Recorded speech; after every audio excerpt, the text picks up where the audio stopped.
नमस्कार दोस्तों, आशा है आप सब अच्छे होंगे।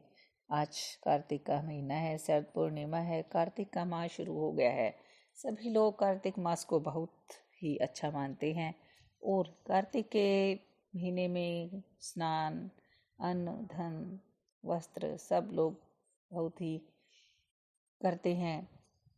दान पुण्य सब बहुत लोग कार्तिक माह को बहुत ही पवित्र मानते हैं।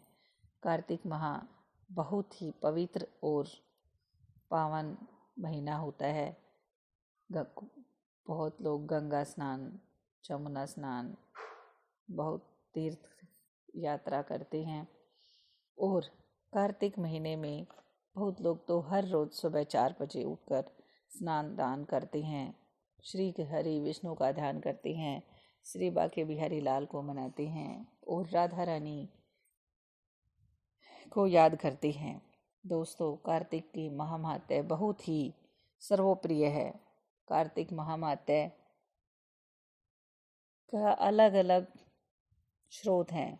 आज मैं भी आपको एक कार्तिक महामात्य का स्रोत का पहला अध्याय आप लोगों से सुनाना चाहती हूँ।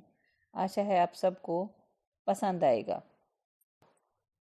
नैमिषारण्य तीर्थ में श्री सुत जी महाराज 88,000 शौन कार्तिक ऋषियों से बोले, अब मैं आपसे के सामने कार्तिक महामात्य की सबसे श्रेष्ठ कथा कहता हूँ, जिससे सुनकर मनुष्य सब पापों से छूटकर वैकुंठ को प्राप्त कर लेता है।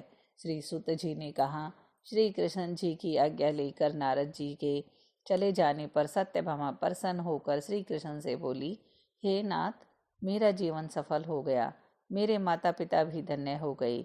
जो आपकी 16,000 रानियों में से मैं अत्यधिक आपको प्रिय हूँ।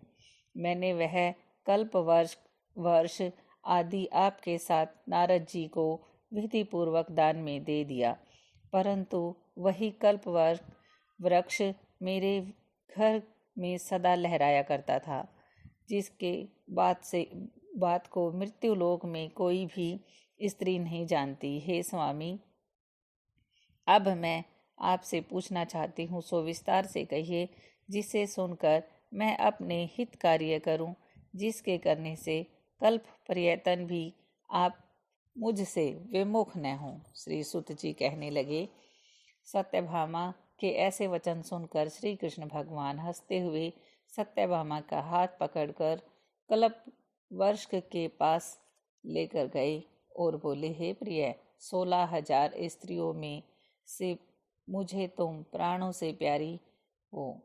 तुम्हारे लिए देवताओं और देवराज से भी मैंने विरोध किया था।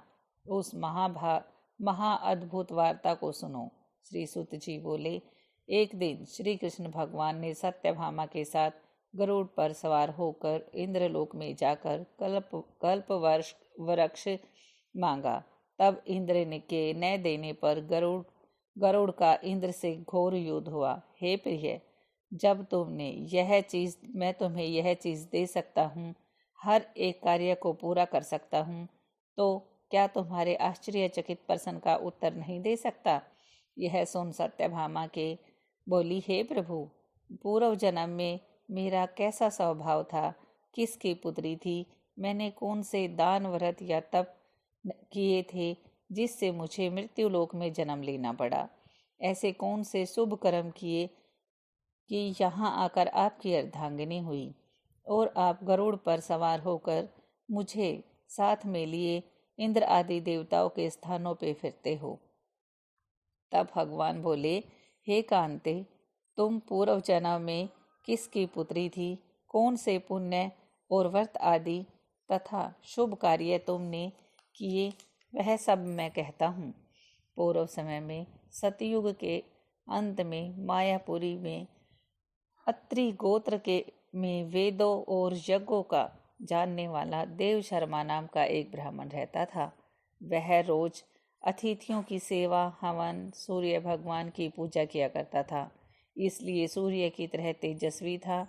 उस ब्राह्मण के बुढ़ापे में एक गुणवती नाम की कन्या हुई, जिसका विवाह वह पुत्रहीन ब्राह्मण ने अपने चंद्र नाम के शिष्य के साथ कर दिया। और वे दोनों पिता पुत्र की तरह रहने लगे। एक दिन एक समय में दोनों कुशा और समाधा लेने के लिए वन में हिमालय की तलहटी में पहुँचे तो उन्होंने एक राक्षस को अपनी तरफ आते देखा, जिससे भय से उनके शरीर स्थिर हो गए। उनके भागने की भी शक्ति समाप्त हो गई। तब राक्षस ने दोनों को मार डाला। उनके धर्मात्मा होने के कारण मेरे पार्षद उनको वैकुंठ में ले गए, क्योंकि उन्होंने आजीवन सूर्य की पूजा की थी। इसीलिए मैं दोनों पर अति प्रसन्न हुआ। जब वह दोनों विमान पर चढ़े हुए सूर्य के समान तेजस्वी रूपवान चंदन और माला धारण किए हुए वैकुंठ में आए, तब मेरे पास दिव्य भोगों के भोगने लगे। और ऐसे ही श्री हरि विष्णु भगवान सबको बहुत हृदय से प्रेम करते हैं। कार्तिक महामात्य, आशा है आपको प्रथम अध्याय पसंद आया होगा। दोस्तों, हम हर रोज आपको कार्तिक महामात्य की कथा सुनाएंगे। आशा है आप सब लोगों को पसंद आएगी। दोस्तों, लाइक, शेयर और सब्सक्राइब जरूर कीजिएगा।